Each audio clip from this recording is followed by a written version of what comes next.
Hi, boys and girls. Today's field trip is to the hospital, to the Zimmer Cancer Institute. Let me put this up here so I can say profound things without wearing out my hand. And my hair is an absolute mess. God. And they have these nice people on go-karts that come bring everyone up to the hospital door. Anyway, I have named the lump. The 6 in the left, I'm not terribly worried about. Those have all the makings of innocuous cyst. The one on the right, the complex cyst, the one with the septation down the center, is the one I'm worried about. And initially I thought that it was small because a year ago when I had this exam, they found absolutely nothing. And then in a 365-day span, I now have 6 in the left and this one in the right. Well, when they had me come back last week to find it so I could keep an eye on it, when she put my hand on it, I about jumped off the table. I thought it was small. It's about, how do I do this? It's like that big. It's like the size of a genetically modified grape. Too big. And it disgusts me. I don't even touch my skin. I wiggle into my bra because I'm just so grossed out that something foreign is growing in my body that I didn't authorize. Anyway, so somebody suggested in the last video the name Skittle, because I always joke that these are Skittle tits, and that's literally what I have. There's just all kinds of little Skittles in there, and then the grape. So it shall be referred to from here on out as Skittle, and I hope Skittle finds a different place to live, somewhere out of the region of your body that will kill you. I could not get a referral. I think because of my age, my family history, and the fact that it's not anchored. They said, it might move around. I'm like, where am I going to find it? Up in my neck? I think because of those things, not everyone is as concerned as I am, but I don't want to wait until 6 months and then have a bigger problem than I have right now. I just want to biopsy the damn thing. If you biopsy it, and biopsy is a Sanskrit word for giant needle shoved in boob. That is actually the origin.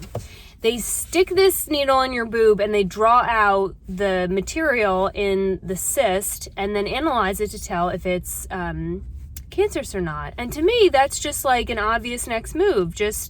Let's just know. If for nothing else, then it gives me the peace of mind that Skittle is not on the warpath to shorten my life. That's all I want to know. Wouldn't write it. That's not necessarily the clinic's fault, because I'm now in a program for underinsured people, because my private insurance doesn't really cover much. And so they're pretty limited. But after much pleading, I got a consultation at the Zimmer Cancer Institute to see if I can qualify for a biopsy. And today is supposed to be my appointment, 11 a.m. And I called and I said, just to let you know, I've been in these programs for underinsured people from the beginning, and I need to, how much is this going to cost out of pocket? Is this going to be covered by that program? How does this work? And they said, just come in for your consultation and then, we can talk about financial aid. And I was like, yeah, that sounds good, but I need to know now how much this is going to cost. I don't want to go through this and then get saddled with the mammogram and the ultrasound were over $2,000. And oddly enough, my insurance ended up claiming some of it, but the bill is still $1,300 some odd dollars, which is huge. So I'm afraid that I'm going to get another huge bill. And what if it's not covered? In any other industry except healthcare and contractors, you can just say, yeah, I don't know what it's going to cost, but you're scared to death and you need to get this done, so just come on in, we'll deal with it later. And I'm not in a position to do that. I have to know how much it's going to cost. That's called being financially responsible while also maintaining your health. So they said, well, what we do is, once you have a bill, let me repeat that. Once you accrue debt with us, then you go through financial aid. Let me preface this by saying the lady in financial aid she was great, but this is not her fault. This is a hospital policy, not on her. She understood my stress. This is not of her making. So that's what I have to do. I have to get a bill. I have to go into debt with the hospital. And then after the fact, they will consider whether or not I'm financial aid worthy due to my underinsurance. Does that make sense? I mean, where else can you do that? Where else can you say, we'll just figure it out later. Maybe you'll be covered, maybe not. So I said, all right, well, what is the range for this consultation? How much does it cost? And she said, worst case scenario, it's like $400 or $500. And I was like, that is not a small amount of money to me. I can't just gamble on that.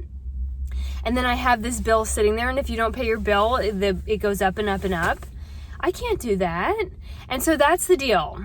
That is how this is gonna work, is either I go in there and rack up payments and then maybe I qualify for financial aid, or you just pay out of pocket. I have learned so much. I've gotten so much perspective about our healthcare system in the United States. And I am not a fan personally of socialized medicines for lots of other reasons. I also don't wish to argue with anyone about that. But we can do better. This cannot be the best we can do. And surely, because they know what they're going to bill you, when I go into McDonald's, I know how much that's going to cost. Why do we not hold healthcare to that same standard? You should know what it's going to cost. There should never be a question mark, because anyone who walked through the doors that I just walked to get this is terrified. Nobody goes into the cancer center feeling happy. And so that, on top of worrying about how much it's going to cost, when I first found out about these lumps, my second thought was, is this going to kill me? And my first thought is, how am I going to afford this? And I don't expect my healthcare to be free. I don't mind paying into it. I don't mind paying doctors to, have highly paid jobs. I think they should, because they save lives. And that's, if it's my open heart surgery, I want my physician to be very happy with his career and his paycheck. Everything good with the missus at home, feeling, positive about his day. But this cannot be the best we can do. And the fact that it's all just a big guess is ridiculous. So I canceled my appointment and I went and I got my paperwork for financial aid. And my plan right now is I'm not going to go into debt with the hospital and then hope that on the back end that I'll be supported. Instead, I am going to fill this out and do my due diligence, and I'm going to submit it. And if they say we won't look at it because you don't have a bill, then at least I have a paper trail that I tried. But I'm the other way around. To me, if it was any other business, I'd say that sounds kind of scammy, that you have to go in and you have no idea what your cost is going to be or if you'll get financial aid. No, I wouldn't. Nope. Interestingly enough, a woman who I had talked to about a real estate issue, she saw some of my YouTube videos and we were having a conversation about real estate, and she said, I have a personal question. And I was like, oh, about what?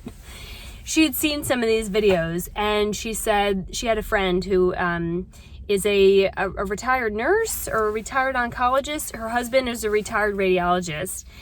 And so she said, if you want to send me those photos, I'll send them to her and get her opinion. And so oddly enough, through YouTube, I was able to connect to a second opinion. And after looking about it and we talked about it, they said, given your family history, given your age, and given the fact that it's not lodged in, because cancer needs to create roots. And so a cancer cyst is going to grab hold of your body and then start dividing, and it will have not very defined lines as it's multiplying. And this so far looks like a grape. And she said, I would also suggest that you wait. I'm sorry, this keeps getting darker because I think the phone's about to overheat. She said, I would also suggest you wait 6 months. And so, oddly enough, from a friend of a friend within my community, within my girl tribe, from the clinic and all that, I feel a little bit better now. I'm still totally freaked out that this got as big as it has this fast, but I'm not playing this game. We should know how much our healthcare costs, period. So I'm going to go through and submit that. And if they qualify me, then I will ask for a biopsy. But otherwise, we're just going to keep an eye on it. That's all I can do. So everybody, meet Skittle. Skittle, this is this is YouTube. And now I can officially say that my boobs are on the internet.